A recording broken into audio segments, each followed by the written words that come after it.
அனைவருக்கும் வணக்கம். இப்போ நம்ம பார்க்க போகிற ஒரு முக்கியமான ஒரு குறிப்பு வந்து பார்த்திங்கன்னா, இப்போது 2 நாளைக்கு முன்னால் ஒரு வீடியோ போட்டிருப்போம். வயிறு சம்மந்தப்பட்ட பிரச்சனை, அதாவது அல்சராக இருக்கட்டும், இல்லை வயிறு வலிக்கிறதா இருக்கட்டும், இல்லை வயிறில் கேஸ் ஃபார்ம் ஆகிறதா இருக்கட்டும், செரிமானத்தன்மை கம்மியாக இருக்கிறது, இந்த மாதிரி வயிறு சம்மந்தப்பட்ட அனைத்து பிரச்சனைகளுக்கும் ஒரு 2-3 குறிப்பு பார்த்துருப்போம். அதெல்லாம் சாப்பிட்டும் சிலர் என்ன சொல்லுவாங்கன்னா, கொஞ்சம் சரியாக மாட்டேங்குது அப்படின்ற மாதிரிலாம் சொல்லுவாங்க. அந்த மாதிரி சரியாகாதவங்களுக்கு சில விஷயங்கள் பார்த்திங்கன்னா, நம்ம எந்த உணர்வை தவிர்க்கணும், அதாவது உணவு இருக்கு இல்லையா, நம்ம சாப்பிட்ற உணவு எந்த உணவை நம்ம தவிர்க்கணும் அப்படின்றது நம்ம வந்து தெரிஞ்சுக்கிறணும். இப்போது குறிப்பாக வந்து பார்த்திங்கன்னா, வயிறு சம்மந்தப்பட்ட பிரச்சனை தான் எல்லா விதமான பிரச்சனைக்கும் மூல காரணமாக இருக்கிறதுங்க. அதனால் நம்ம வயிறு கரெக்டாக பார்த்துக்கிட்டோம் அப்படின்னா, நமக்கு நிறைய பிரச்சனையிலேருந்து நம்ம வந்து வெளியில் வந்துடலாம். சரி, இப்போ நம்ம வயிறு சம்மந்தப்பட்ட பிரச்சனை இருக்கவங்க என்ன மாதிரி உணவுகளை வந்து தவிர்க்கணும் அப்படின்றத வந்து நம்ம இந்த வீடியோவில் பார்க்க போகிறோம். என்ன மாதிரி உணவை தவிர்க்கணும் அப்படின்னு பார்த்தீங்கன்னா, காலையில் எந்திரிச்ச உடனே காஃபி, டீ, பால் இது மாதிரி ஏதாவது குடிக்கிற பழக்கம் உங்களுக்கு இருந்தது அப்படின்னா, அதை உடனே நிறுத்தி ஆகணும், உடனடியாக நிறுத்தி ஆகணும். அதுக்கு நான் ஒரு காலம் தாழ்த்தி ஒரு வாரம் 10 நாள் கழித்து நிறுத்தினேன் அப்படின்னா வாய்ப்பே கிடையாது. வயிறு சம்மந்தப்பட்ட பிரச்சனை தீர்றதுக்கு சான்ஸே கிடையாது. நீங்கள் என்ன பண்ணணும், காஃபி, பால், டீ, இந்த பால் சம்மந்தப்பட்ட பிரச்சனை, அதாவது பால் சம்மந்தப்பட்ட உணவுகள் இப்போ நான் சொன்ன எதையுமே நீங்கள் எடுத்துக்கக்கூடாது. காலையில் எந்திரிச்சோன்னே இதெல்லாம் குடிக்கவே கூடாது. அதுக்கு பதிலாக நம்ம என்ன சாப்பிட்ணுன்னு அந்த வீடியோவில் சொல்லியிருப்போம், அதை செஞ்சு பாருங்கள். இதை தவிர்த்துடணும்.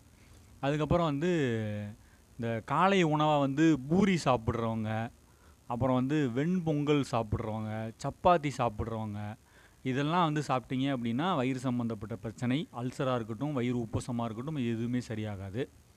இதெல்லாம் வந்து நிறுத்திடணும். ஏன்னா இதெல்லாம் ஏன் நம்ம நிறுத்தணும் அப்படின்னு சொல்கிறோம் அப்படின்னா, இதெல்லாம் வந்து ஹார்ட் டு டைஜஸ்ட் அப்படின்னு சொல்லுவோம். எப்படின்னா செரிக்கிறதுக்கு ரொம்ப டைம் ஆகும். இதெல்லாம் செரிக்கிறதுக்கு ரொம்ப டைம் ஆகுறதுனால இந்த உணவெல்லாம் நீங்கள் எடுத்தீங்க அப்படின்னா ஆல்ரெடி வயிறு வந்து அங்கே ரொம்ப கஷ்டத்தில் இருக்குது. இப்போ திரும்ப இந்த மாதிரி ஜீரணமாகாத உணவெல்லாம் உள்ளே போட்டிங்க அப்படின்னா என்ன ஆகும், அதையும் கொஞ்சம் யோசிச்சு பார்க்கணும். அதுக்கப்புறம் வந்து இந்த பிரெட் ஆம்லேட், அதுக்கப்புறம் வந்து ப்ரெட்டு, அதுக்கப்புறம் இந்த சாண்ட்விச் சாப்பிட்றவங்க, இவங்கெல்லாம் வந்து தயவு செஞ்சு காலையில் இதெல்லாம் சாப்பிடாதீங்க, நிறுத்திடுங்க. நிறுத்திட்டிங்கன்னா தான் உங்களுக்கு வயிறு சம்மந்தப்பட்ட பிரச்சனைகள் வந்து சரியாகுங்க. அதுக்கப்புறம் வந்து மதிய உணவு அப்படின்னு பார்த்திங்கன்னா, துவரம்பருப்பு சேர்க்கவே கூடாது. கடலைப்பருப்புன்னு சொல்லுவாங்க, அது சம்மந்தப்பட்ட ஐட்டத்தை சேர்த்துடாதீங்க. வெங்காயம் சேர்க்கக்கூடாது. சின்ன வெங்காயமாக இருந்தாலும் பெரிய வெங்காயமாக இருந்தாலும் சேர்க்கக்கூடாது. வெள்ளைப்பூடு சேர்க்கக்கூடாது. பச்சை மிளகா காரம் இருந்தால் சேர்க்கக்கூடாது. வத்தல் காரம் இருந்தால் சேர்க்கக்கூடாது. இதெல்லாம் வந்து நம்ம சாப்பிட்ற உணவுகளில்.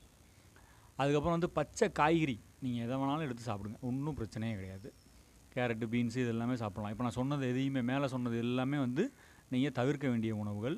பச்சை காய்கறிகள் சாப்பிட்டுக்கலாம். அதுக்கப்புறம் வந்து பார்த்திங்கன்னா, கிழங்கு வகைகளில் தவிர்க்க வேண்டிய கிழங்கு அப்படின்னு பார்த்திங்கன்னா, உருளைக்கிழங்கு தவிர்த்தணுங்க. உருளைக்கிழங்கு சாப்பிடவே கூடாது. அப்புறம் அந்த சேனக்கிழங்கு, சேப்பங்கிழங்கு இந்த மாதிரிலாம் சொல்லுவாங்க இல்லையா, அதெல்லாம் சாப்பிடவே கூடாது. சாப்பிடக்கூடிய கிழங்கு அப்படின்னு பார்த்திங்கன்னா 2 கிழங்கு தான். ஒன்று வந்து பிடிக்கருணைன்னு சொல்லுவாங்க. அதாவது பிடிக்கருணை கையில் வந்து பிடிக்கிற மாதிரி இருக்கும். அந்த கிழங்கை வந்து கையில் பிடிச்சிங்கன்னா கையில் பிடிக்கும். அந்த பிடிக்கருணை, அந்த யானைக்கால் மாதிரி இருக்கும் இல்லையா, எலிஃபெண்ட் யாமுன்னு சொல்லுவாங்கள்ல, அந்த கிழங்கை சாப்பிடக்கூடாது. பிடிக்கருணை சாப்பிடலாம். அதுக்கப்புறம் வந்து சக்கரவள்ளி கிழங்கு சாப்பிட்லாம். இந்த 2 கிழங்கு மட்டும்தாங்க சாப்பிட்ணும்.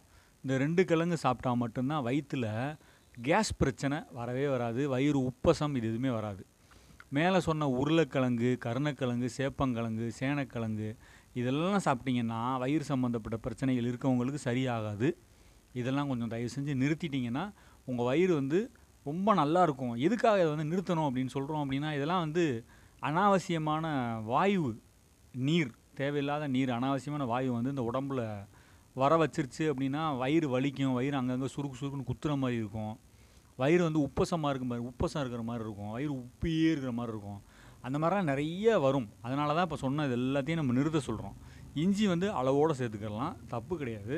பட் ஆனால் ரொம்ப கம்மியாக சேர்த்துக்கோங்க. வயிறு புண்ணு இருக்கவங்கலாம் வந்து இஞ்சியும் நிறையா சேர்க்கக்கூடாது. அதுவுமே வந்து ஒரு ஹீட் ஜாஸ்தியாகும் வயிற்றில்.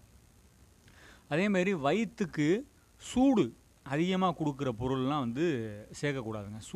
சூடு தான் இந்த சூடுன்னு சொல்லுவாங்கள்ல, அந்த மாதிரி சூட்டை கலப்புற பொருள்லாம் வந்து அதிகமாக சேர்க்கக்கூடாது. குறிப்பாக பார்த்திங்கன்னா பீட்ரூட் வந்து ஒரு அளவுக்கு சாப்பிடலாம். பீட்ரூட் வந்து ஒரு நாளைக்கு ஒரு மனிதன் வந்து 75 கிராம் வரைக்கும் சாப்பிட்டுக்கலாம் அப்படின்னா, அதை வந்து நீங்கள் நிறைய 2 பீட்ரூட் அந்த மாதிரிலாம் சாப்பிடக்கூடாது. பீட்ரூட் அதிகமாக சாப்பிட்டீங்கன்னா சூடு அதிகமாகும் உடம்புல. சரிங்களா? அந்த மாதிரி சூடு வந்து எதெல்லாம் ஜாஸ்தி தருதோ அந்த மாதிரி உணவுகள் எல்லாம் தவிர்த்திடணும். ஏன்னா வயிறு வந்து சூடு தாங்காது. அதனால் வந்து யாருக்கெல்லாம் வயிறு பிரச்சனை இருக்கோ அவங்கெல்லாம் இதெல்லாம் தவிர்த்திடணும். அதேமாதிரி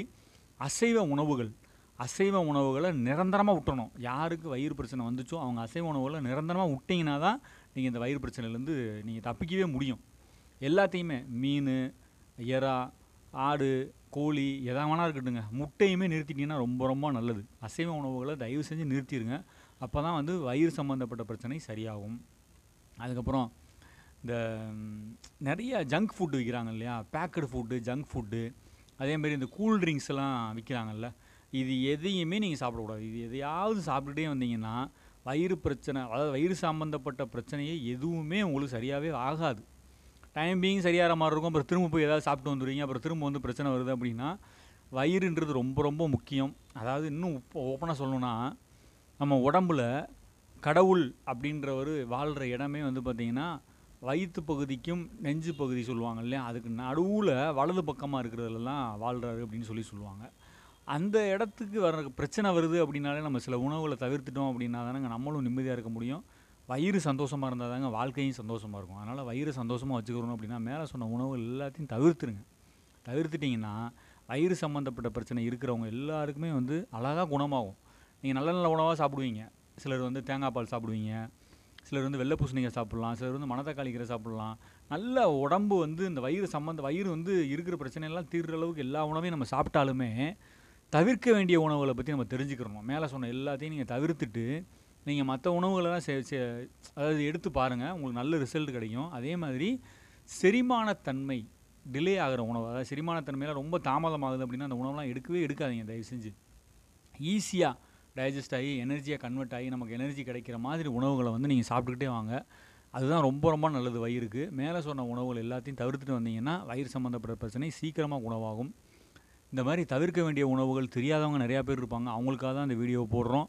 இந்த வீடியோ கேட்குறவங்க உங்களுக்கு பயனுள்ளதாக இருந்தாலும் சரி, இல்லை உங்களுக்கு ஏற்கனவே தெரிஞ்சிருந்தாலும் சரி, இந்த வீடியோவை நிறையா பேருக்கு ஃபார்வர்ட் பண்ணுங்கள். ஏன்னா தவிர்க்க முடியாத உணவுகள் தெரிஞ்சால் தான் அவங்க வாழ்க்கையும் நல்லாயிருக்கும், வயிறும் நல்லாயிருக்கும்.